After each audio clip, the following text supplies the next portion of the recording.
Hello বন্ধুরা, তোমার সকলকে স্বাগতম তোমাদেরই চ্যানেল ডাব্লিউবি প্রাইভেট টিউশনে। আজকের এই ভিডিওতে আমরা রায়মার্টিন প্রশ্নবিচিত্রা 2026 পঞ্চম শ্রেণীর গণিত বিষয় যে তোমাদের প্রথম ইউনিট টেস্টের জন্য 8 নম্বর স্কুল রয়েছে 123 নম্বর পেজে এ সম্পূর্ণ উত্তর নিয়ে আজকের এই ভিডিওতে আমরা আলোচনা করব। তো চলো ভিডিও শুরু করা যাক। একের দাগে বলছে সঠিক উত্তরটি বেছে নিয়ে লেখো। একের ক, নিচের নিচের কোন সংখ্যা পরস্পর মৌলিক সংখ্যা। তাহলে আমরা কীভাবে করব, আমরা দেখব সংখ্যাগুলো ভেঙে যে তাদের মধ্যে কোনো মিল না থাকে। তা দেখবে তোমরা ভেঙে 15কে ভাঙলাম 3 আর 5 আর 22কে 11 দুগুণে 22, এদের মধ্যে কোনো মিল নেই, তাহলে এরা হচ্ছে পরস্পরের মৌলিক সংখ্যা। নেক্সট প্রশ্ন পরেরটা বলছে দেখো 2812 সংখ্যাটিতে 8-এর স্থানীয় মান কত। তাই 2812 সংখ্যাটিতে 8-এর স্থানীয় মান হচ্ছে 8-এর ডান দিকে কটা ঘর আছে, দুটো ঘর আছে, মানে দুটো শূন্য হবে, তাহলে 800 উত্তর হবে। নেক্সট প্রশ্ন পরেরটা, একটি ভাগ অঙ্কে ভাজ্য দেয়া আছে 81, ভাগফল দেয়া আছে 13, ভাগশেষ দেওয়া আছে 3 হলে ভাজক কত হবে। তাহলে আমরা কি করব, এখানে ভাজকের ফর্মুলাটা হবে যে ভাজ্যকে প্রথমে ভাজ্য থেকে ভাগশেষ বিয়োগ করব আর ভাগফল দিয়ে ভাগ করব। তা ভাজক ইজ ইকাল টু 81 বিয়োগ 3 ভাগ 13, মানে হচ্ছে 78 ভাগ 13, মানে 6 13 78, 6 উত্তর হবে। নেক্সট প্রশ্ন বলছে 480 সেকেন্ডে কত মিনিট। তাহলে আমরা 60 দিয়ে ভাগ করবো, কারণ 1 সেকেন্ডে 1 মিনিটে 60 সেকেন্ড, 60 দিয়ে ভাগ করলে হচ্ছে 8 দিয়ে মিলে যাচ্ছে, তাহলে 8 মিনিট উত্তর হবে। নেক্সট প্রশ্ন, ক্ষুদ্রতম মৌলিক সংখ্যা কত হবে, 2 হবে মৌলিক সংখ্যা, ক্ষুদ্রতম মৌলিক সংখ্যা হচ্ছে 2। এরপর হচ্ছে দেখো 2 এর দাগের কয়েকটা 6 ও 8-এর দুটি সাধারণ গুণিতক নির্ণয় করো। তাহলে 8-এর গুণিতকগুলো কী কী, 8, 16, 24, 32, 40, 48। আর 6-এর গুণিতকগুলো কী কী, 6, 12, 18, 24, 30, 36, 42, 48। তা এদের মধ্যে মিল কি আছে, এদের মধ্যে মিল হচ্ছে 24 আর হচ্ছে 48।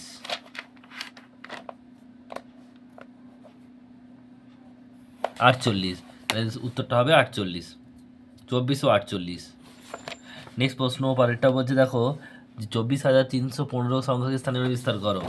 তাহলে 24,000 মানে 2 আর ডান দিকে 1 2 3 4, 4টে শূন্য মানে 20,000, তারপরে হচ্ছে 4 আর 3টে শূন্য মানে 4,000, আর তারপরে হচ্ছে 3 2 শূন্য মানে 300, আর 1 0 10 আর প্লাস 5।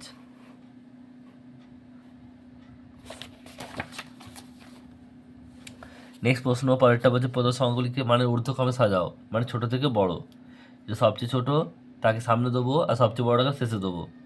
তাহলে এখানে দেখো কী রয়েছে, 45,000, 47,000, 45,000, 47,000। তা সবচেয়ে ছোটো কে, 45,000, কিন্তু দুটো 45 আছে, একটা 45,800, 45,300, তাহলে এই সবচেয়ে হবে। তারপরে হচ্ছে 45,800, এরপর 47,800, 47,700, তা কী হবে 47,700, তারপরে 800।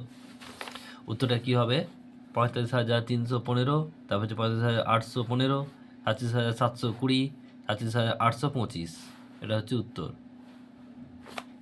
নেক্সট প্রশ্ন পরেরটা,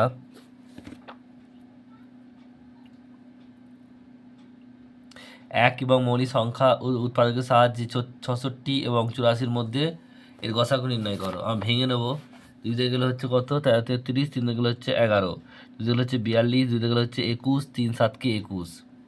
এদের মধ্যে মিল কি আছে দেখো, ভেঙে নেবো, এই 2 একটা মিল আছে, একটা 3 মিল আছে, 2 আর 3, তা 3 দুগুণে 6 উত্তর হবে। উত্তর কত হবে, 3 দুগুণে 6। নেক্সট প্রশ্ন বলছে 10 থেকে 50-এর মধ্যে মৌলিক সংখ্যাগুলি লেখো। তা 10 থেকে 50-এর মধ্যে মৌলিক সংখ্যাগুলি কী কী, মৌলিক সংখ্যা কাকে বলে, যে শুধুমাত্র সেই সংখ্যা দিয়ে আর 1 দিয়ে ভাগ যায়, বাকি দিয়ে যায় না, তাকে বলা হয়।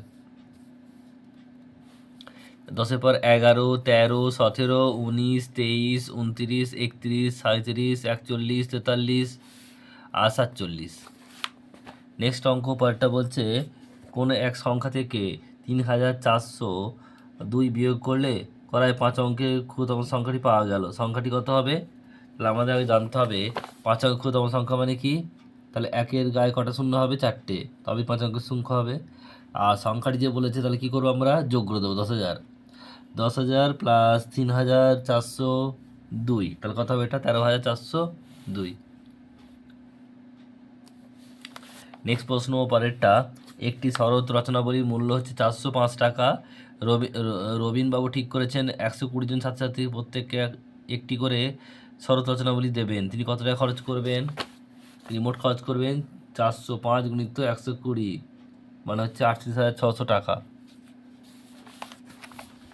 নেক্সট প্রশ্ন পরেরটা বলছে দেখো, যে দেবাশিস বাবু তার মাসিক 6 মাসের আয় দিয়ে, তার 6 মাসের আয় দিয়ে 7 মাসের খরচ চালান, তার মাসিক খরচ যদি 12,250 টাকা হলে মাসিক ব্যয় কত? তোমাদের এটা 5 নম্বর স্কুলের গয়ের দাগে 2 দাগে গয়ের উত্তর এটা রয়েছে সেম টু সেম, খালি সেখানে আছে যে শ্যামলবাবু আছে, অঙ্কটা করে নেবে। নেক্সট প্রশ্ন পরেরটা বলছে যে 36,789 দিনে কত বছর, কত মাস, কত দিন? তাহলে আমরা কি প্রথমে বছর গোনার জন্য 365 ভাগ করব, গেলে 1 যাবে আর 1 শূন্য আর মিলছে না, দুটো শূন্য নামলো, তাহলে হচ্ছে 100 বছর। আর বাকি যেটা পড়ে আছে ভাগশেষ 289, এটাকে 30 দিয়ে যাবো, 30 থেকে হচ্ছে 9, 270 বিয়োগ 19, তাহলে হচ্ছে উত্তরটা কত হবে? 100 বছর 9 মাস আর 19 দিন। এটা হচ্ছে তোমাদের উত্তর।